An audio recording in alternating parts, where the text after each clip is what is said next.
Hello, we are here with Wine Dine Caroline's Happy Hour on Paris Underground Radio. I'm your host, Carolyn Connor, with my friend Ryan Trask. Wine Dine Caroline's Happy Hour is a place where I connect with my friends near and far, and we chat about stupid shit, and then I pair a wine with your story. So, Ryan, first of all, the way this works is you're going to tell us a little bit about yourself. We will talk about our love story, and then you've got a hopefully ridiculous story for me, and then I will pair it with a wine. How does that sound to you? I always have a ridiculous story. My life has been a ridiculous story for the entire time, so that will never be a problem. Perfect. Do you have anything that you would like to point our listeners to? Anything that you are interested in sharing with us before we forget to put that in later? Yes, I sing in a band called Niantic. That is Niantic, niantic.bandcamp.com. We are like inches from the finish line of dropping a new single and a new record, which we think will come out on Coconut Spaceship, which is a local label here in Los Angeles. And that will be coming out any day now. So just keep yourself posted, or you can find us on Spotify also. That is so exciting. We will share those links in the show notes for sure, so everyone can find you. Awesome. Thank you so much. Yay. I would love to start by hearing your perspective on how we met. The way I always like to tell it is just we met in high school, and very early on, we went to high school in the mountains. It was cold, it was snowy, and I think that we're walking around the forest as one does in cold, snowy high school. And you kind of just slammed me some headphones and were like, you need to listen to this right now. And it was Algaitis Birion, the nominally first album by Sarah Rose, who of course are legendary Icelandic rock stars. But that was before anyone else knew about them, because I am a fucking trendsetter.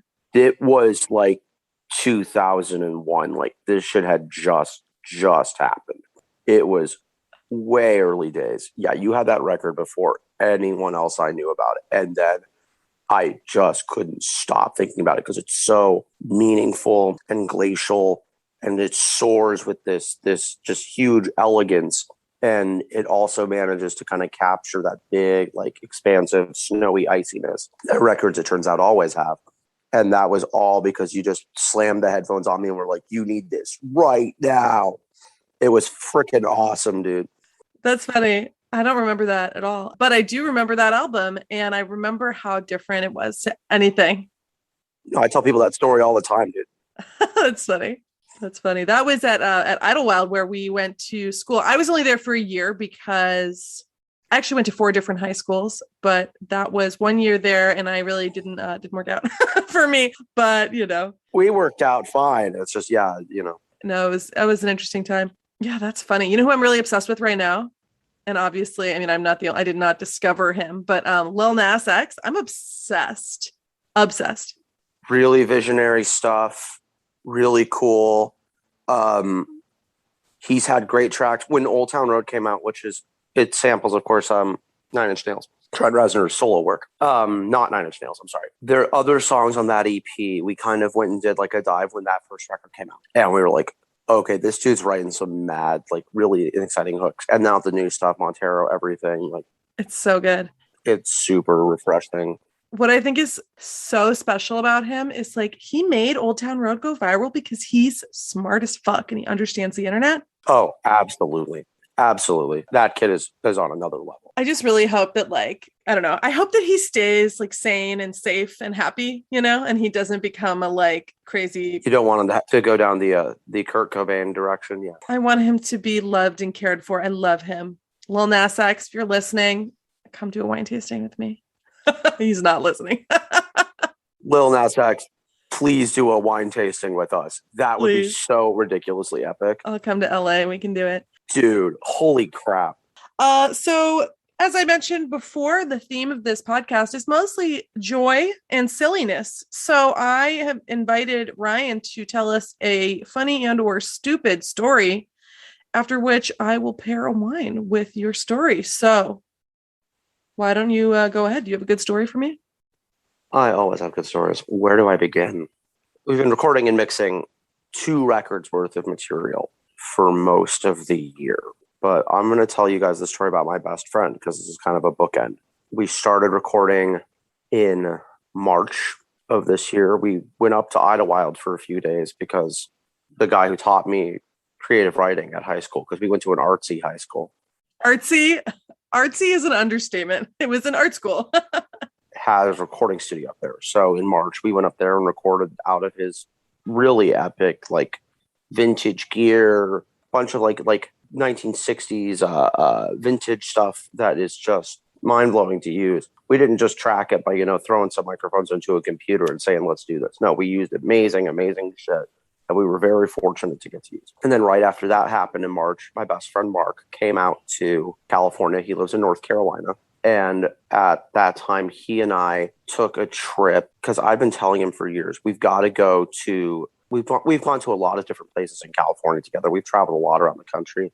Since we have a long distance relationship, friendship, our game plan is always let's meet up a couple of times a year. Or let's do something really different and cool every time. So this time I was like, dude, we're going to finally put the final piece of the puzzle on why you got to move from the East Coast and move back to California is going to the Sierra Nevada, which for me has always been really special and kind of spiritual place. I kind of tell people that the Sierras bring out, they bring out a lot of stuff that John Muir talked about and that I'm not going to, in my current, state of being a little fuzzy on the edges right now, going to be able to articulate.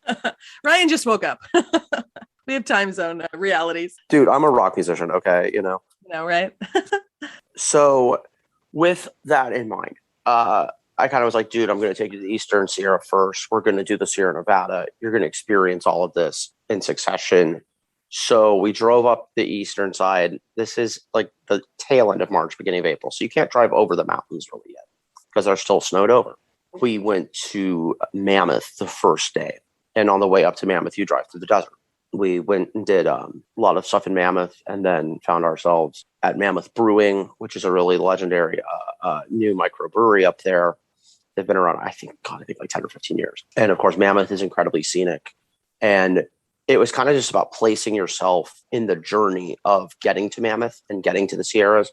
Mm-hmm. Because when you're going up the backside of the Sierras, when you're going through the 395, through the desert to get to that part, you're driving for hours out of LA through the desert. And then finally you get to the point where you hit the wall of it.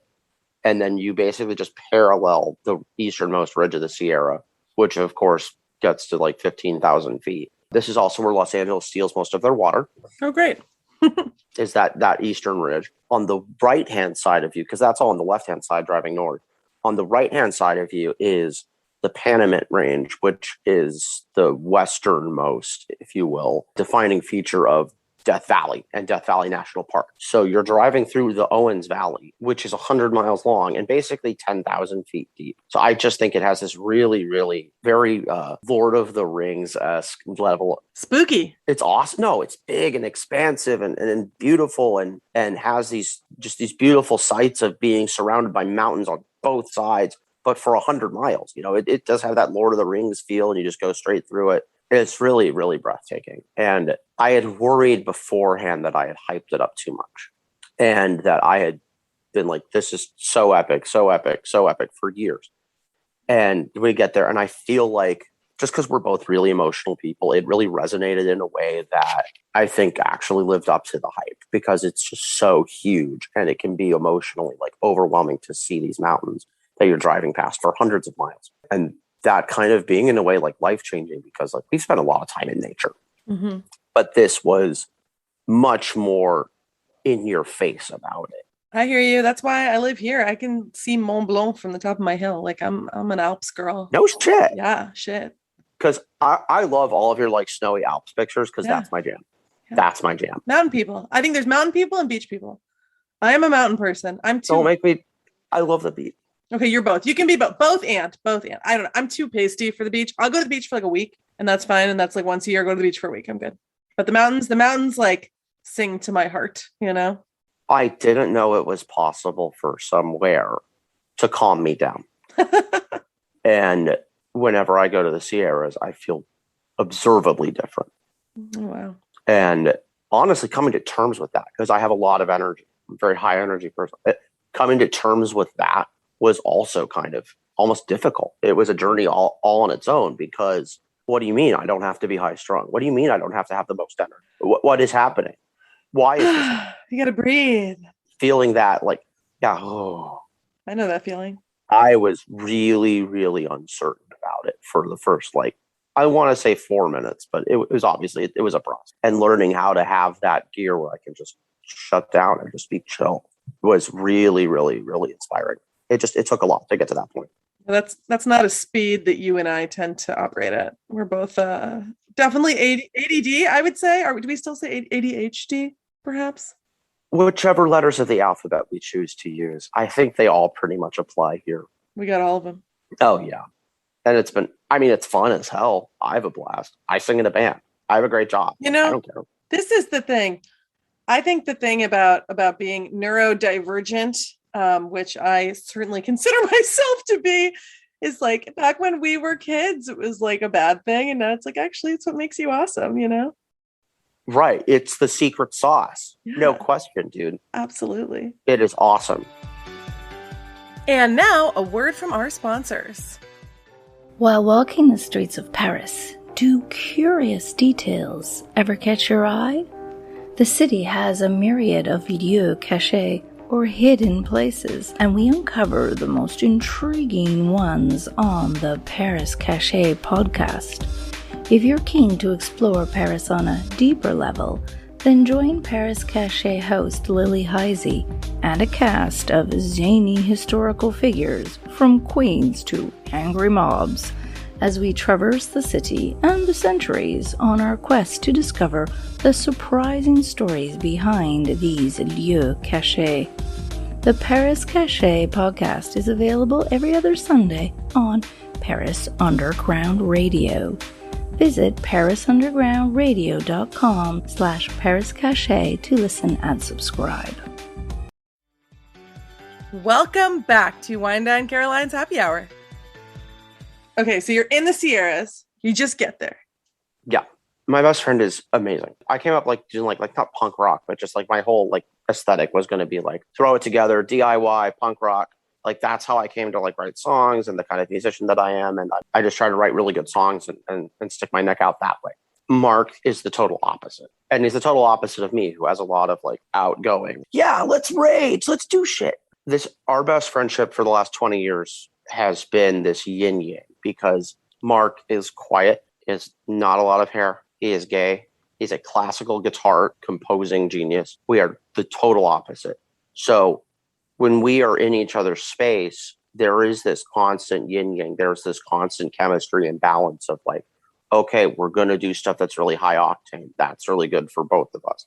Then we're going to do stuff because he's so chill. Then we're going to do stuff that's super chill. And then that ends up being really good for both of us. So this was like, I'm going to take you to the place where I found that I can actually be mellow and not be at like LA speed all the time. And it was just really, really profound and emotional for us. And since we write music together sometimes, we started being able to like write stuff together and like come up with our own ideas for our own music. So that was really great. So we get to Mammoth. The following day, we drive through like Mona Lake and we go around like the back parts of Yosemite that you can get to. We go through Bridgeport, which is kind of my favorite because of just how just big sky everything is. I've actually been to Bridgeport randomly. It feels like one of those last kind of like Old West type places in California. California is beautiful. Yeah. And then we closed that day up by going to Tahoe, which for me is always one of my favorites because my parents in the 80s probably were not a match on paper. And I think just by virtue of partying in the 80s in Tahoe, which was quite legendary, they got together. And more so because of the magnetism of the Sierra Nevada, really, do I exist, than anything to do with them necessarily being a good match. So for me, I'm always really grateful for that as well. Well, back in the day, you didn't have to go to therapy to have children. Now you really, I saw a meme today that was like, can you believe our parents didn't go to therapy before deciding to have children? Well, I can believe it because they didn't realize that that was a possibility. And frankly, I don't think therapy was really as successful at that time. Certainly wasn't as normalized, which is awesome. That helped me a lot. I love therapy. I'm here for it. Yeah. Now, like your brain is your car. It has to be regularly tuned up, adjusted, etc. Mine's like overly lubed with alcohol. That's the problem. That is an important therapist. Is beer an important part of my self-care and therapy plan? Good beer. Dude, being well adjusted and like chill about things and not feeling like you're gonna have a panic attack every 4 seconds. I don't know how the hell this happened to me, but I'm there and it is freaking awesome. I'm definitely not there. I'm definitely not there. We gotta talk that one out at some point here soon, dude. We will. The only thing that really chills me out is like mushrooms and ayahuasca. That'll chill me out for 6 months. Do you have access to those there? No, in France, hell no. Puritanical fucks. No way. But I have a grandma in Spain, a Dutch grandma in Spain, who I go and trip with in a castle. I'm sorry, what? I have a Dutch grandma in Spain with a castle that I... No, well, she doesn't have a castle, but she works out of a castle. That was before the pandemic. I have not seen her since. What's with you in castles? I'm obsessed with castles, and I am going to have one day. It's going to be great. I mean, you can't swing a dick without hitting a castle in this country. So that is a metaphor and a half. Stole that one from Sex and the City. It's true, though. There are castles everywhere. All right. Mark and I met on the Radiohead message board in 2002. That is so 2002. It was the Radiohead message board. It was the happen in action spot. We met on this message board and we just started shooting this shit. And we realized like we didn't have a ton of stuff in common, like outside characteristic wise, because like my music was always very like punk rock, rah, rah, rah. I don't really know what I'm doing. And Mark is a learned, accomplished classical guitar composer. And, you know, he can compose for anything. We were talking about that last night. Jesus. He started telling me about how like arranging for brass works. And I was like, when have you ever even done that? That is amazing. Really cool. You just have that club in your bag, man? Holy crap. Okay. That's great. I love that. So we had met through that and we started realizing like stuff we had in common that was like crazy stuff that like no people on the planet like that we'd ever met in our lives had in common. Mark and I are both extremely knowledgeable and a little neurodivergent, if you will, about maps. Like in California, if I'm in Los Angeles, you can parachute me anywhere and I can't get lost. Anywhere in California, pretty much, you can parachute me. I'd be like, oh, we're here. This is what we're going to do. And this is how we're going to get to there. And he is the same. He's from North Carolina, where I am currently visiting. And it's kind of the same for him, which honestly is more impressive because East Coast roads were drawn. If you drew a map of them, the map would have been drawn by a toddler who was drunk on something. You're telling me I live on a Roman street, although actually the Romans were pretty organized though. Your roads are 1,200 years old. Yes. Well, early white Americans not organized at anything other than stealing land because the roads are freaking awful. They make no sense. Anyway, so he has like this kind of like weird map powers as well. And also we had grown up really wanting to be like meteorologists, which like, I don't know a lot of kids that like, I want to be a meteorologist. Like that was me. And that was this asshole. Hey, I knew someone, my friend's brother really wanted to be a fucking weatherman and it didn't work out. So this was very early on in the internet in terms of like meme culture. So we were just kind of making like stupid, dumbass meme macros that didn't really go anywhere or make it outside of the message board. I remember that life hard. I used to Photoshop like any sort of animal face onto people, stuff like that. I was really good at that. Well, yeah, that was a classic meme on the message board at that time. It was what if Radiohead were dogs? And he badly photoshopped classic the faces of Radiohead on different types of dogs, which of course Johnny Greenwood for some reason ends up being the tiny little pink teacup poodle, but with Johnny Greenwood's face photoshopped on it. If you Google what if Radiohead were dogs, you will still find this meme. I don't know who from that board made it, but like we still keep in touch with a ton of people from that board. But we kind of came to terms with part of like our mojo or like our energy as being like really different. And like then you have to explain to your parents, well, why are we driving and flying across the country to meet this kid from the internet? Uh-huh. And our parents didn't understand that you could make friends on the internet. Oh, no. Well, no, it's funny because everybody's parents went from the internet is full of pedophiles who are all going to come out to kill you to the internet is full of people trying to convince you that everyone else is pedophiles and you have to overthrow the government in order to stop the pedophiles right now, which of course, you know, is total bullshit. When I was on AOL chat rooms at the age of 12, I was definitely talking to pedophiles. I don't know who I was talking to, but like pedophiles. it was not a good time. Maybe we were talking. Who knows? Oh yeah, you think we just lucked into being the only people there who were not talking to the pedophiles and just happened? Exactly. There's no way that. Yeah. So I had been in what would basically now be like a Discord where everyone's just shooting the shit. At that time, it was probably, I think, just like an AIM thread or something like that, or maybe one of the threads on the message board, couldn't tell you. And we were all shooting this shit, and I had ribs leftovers. It was just late at night from dinner, so that I wanted to reheat. So I just posted in the thing without thinking, BRB ribs. And I think everyone got, oh, this dude's going to go grab some ribs that he had before because I've been talking about the ribs are great, blah, blah, blah. I go back, I get the ribs. There's this guy who was in Wisconsin named Tyler, who was very much a live wire, not unlike the rest of us, because all the Radiohead fans are all freaking freaks on the internet. And he was like, yeah, ribs, yeah. Okay, fine. Ribs. Yeah. You know, little Beavis and Butthead energy, maybe, because it is the turn of the century. You know, that's still a thing. Sure. So the dude and I and Mark and some other people the next morning are continuing kind of picking up where we left off in this, you know, group chat of whatever. It was AIM or I couldn't fucking tell you what it was. The next morning, I kind of groggily, because I'm very much not a morning person, if you couldn't tell, wake up the next morning and I just kind of stumble to my computer, check in with everybody. Okay, cool. All right, BRB muffin. I'm going to go to the kitchen, get a muffin. So I think that I've made this perfectly clear, right? BRB muffin, going to get a muffin because I just did BRB ribs. I come back like 3-4 minutes later, having gotten a muffin from the kitchen. And, oh man, did you just call me muffin? Oh man, I knew you wanted me. Yeah, dude. Yeah. Oh yeah, muffins. Yeah. Oh yeah, you called me muffin. You're my muffin back. All this shit. What? Why? Because I said BRB muffin. Like I didn't use punctuation. Be right back, muffin. It came across to him as like a term of endearment. He just ran with it. It was hysterical. So ever since then, Mark and I have called each other muffin. Muffy. Yeah. Is like a life force now, like to this day, like Muffy, like our whole families like have like this whole thing of like, how's Muffin doing? What's going on? So now everything is Muffin. And Muffin, like I said, it's also like kind of our vibe, like not because of like anything specific about the food, but just like because it's something that just like could have only happened on the internet. It's well, do you remember what was it? The fucking Muffin website from that time. There was like what? The Muffin films? No, I don't remember that at all. Oh my God. Are you kidding me? Maybe he knew about it.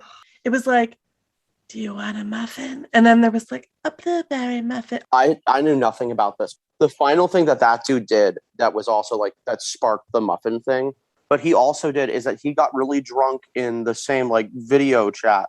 But since it's like 2003, 2004, like video chat's not really, it's super grainy. It's not like now. You know, where like my nose looks like 4 times larger than it actually is. So he gets drunk and he's kind of spazzing out and falling all over the place, trying to impress. We were all trying to impress some girl that was in the chat with us. The one girl in the Radiohead chat who was definitely a 57-year-old male pedophile. Well, funny story, because then Radiohead played Coachella and a bunch of us met up and I met the girl and we did make out. Was she a real girl? Yeah. That's so exciting. Wow. It's the Radiohead board. The pedophiles hadn't made it to the Radiohead board. They didn't know what they're like, radio what? Yeah, that would not be something they would do. In addition, since I was the only one, because I went to art school, was the only one who knew how to talk to girls, gave me a huge advantage against the other teenage boys on the Radiohead message board because I could just talk to girls like they were people. Wait, girls are people? I know, it's shocking, right? A skill which has benefited me greatly in my life, but we did make out. I bet. Did we ever make out? No, we did not. No, I mean, it is a fair question that I could ask anyone from, you know, any time from. No, totally valid. From probably about 3 years ago down. Absolutely. Been there, dude. Totally get it. So he is very drunk on his little FaceTime thing or whatever it was in 2004. And the quality is very low. So he is like leaning sideways because he's drunk and he gives like a thumbs up and it looks about as awkward as I look right now and it gets stuck like this. Oh gosh. So it got stuck long enough for me to screen capture it. So Tyler Lewis seal of approval became like the meme of the summer because anytime something was like, hell yeah, with the double thumbs.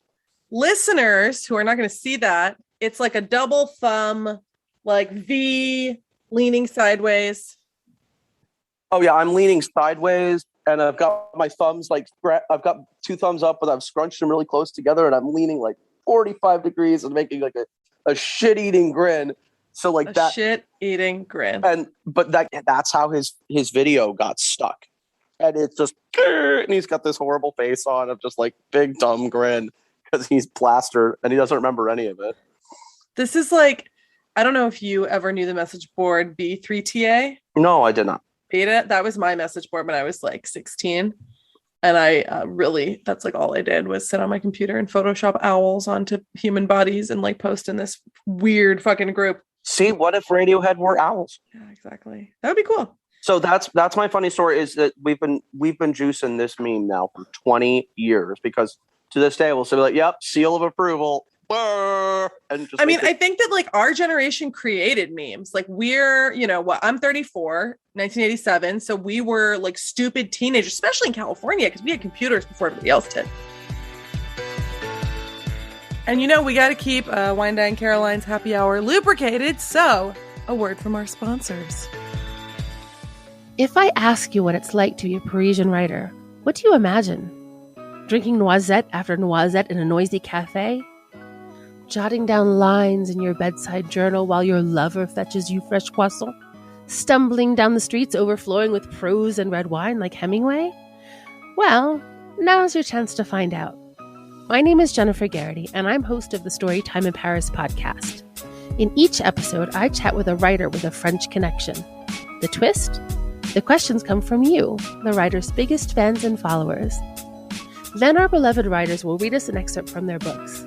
So cozy up with a noisette, a croissant, or whatever's your pleasure, and settle in for Storytime in Paris on Paris Underground Radio.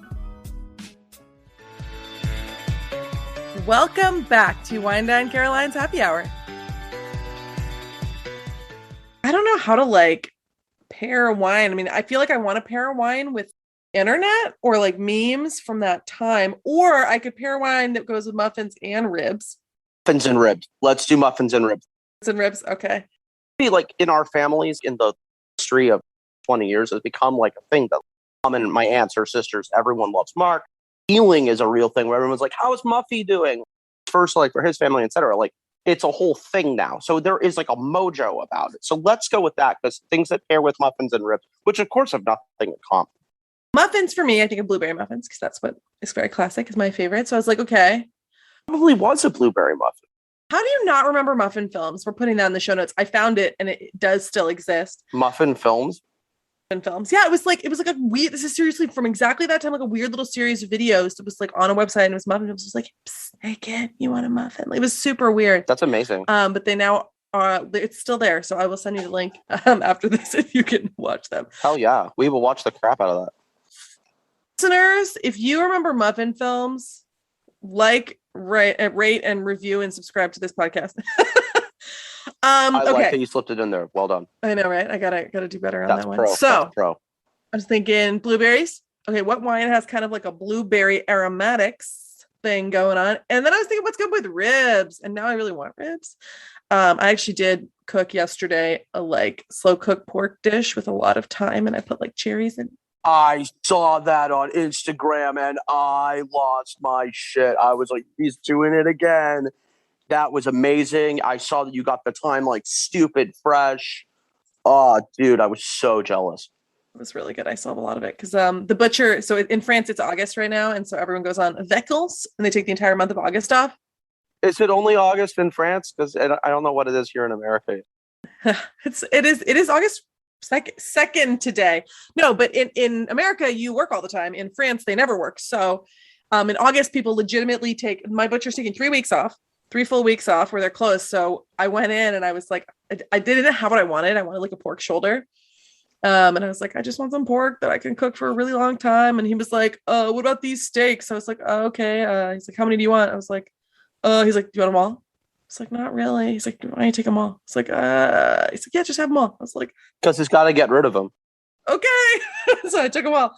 Now I have 6 years worth of wonderful stewed porky business, which would also pair well with the wine I'm going to suggest, which would be, and I think keeping in line with, your theme also of the previous non-funny story, is let's go for like a Santa Barbara Pinot Noir. Oh, I love that. Yeah, Pinot can have a blueberry-ish thing, especially when it's a whole cluster fermented, which some of them from down there are. And I think that would be really lovely. It would be a really beautiful California Pinot Noir with a lot of fruit and some wonderful juiciness. It'd be really, really good with ribs. Pork and Pinot go great together. Oh, you're blowing my mind, dude. And I love that. I love Santa Barbara Pinot. I really do. Like my happy place, other than the Sierras. Well, I might be out there in December. I'm considering doing like a 4-day food and wine retreat to actually Mexican wine country. Where is that? Not that far from TJ. It's Ensenada. Yeah, Valley de Guadalupe. Ryan from the band Niantic, we will put all the links for your amazing stuff in the show notes, along with a link to Muffin Films. And maybe a link to that picture of the dog, the poodle with Radiohead's face on it, with what's his name? I only know Tom York. He's the most. No, they're wonderful. They're just wonderful. Yourself there. You were almost going to say something you would regret. Won't be the first time, won't be the last. Oh, that's the truth. Thank you so much, Ryan, for joining us. And I do. Love you, dude. We'll talk later. Thanks. Let's talk later. Cheers. Oh, yeah. Love you. Bye. Bye. Thank you for listening to Wine Dine Caroline's Happy Hour. Wine Dine Caroline's Happy Hour is produced by Paris Underground Radio. For more information about Happy Hour and shows like it, please go to parisundergroundradio.com. To hang out with me more, head to my Facebook group. It is called Good Wine, Good People, and you can find the link to that in the show notes. Cheers.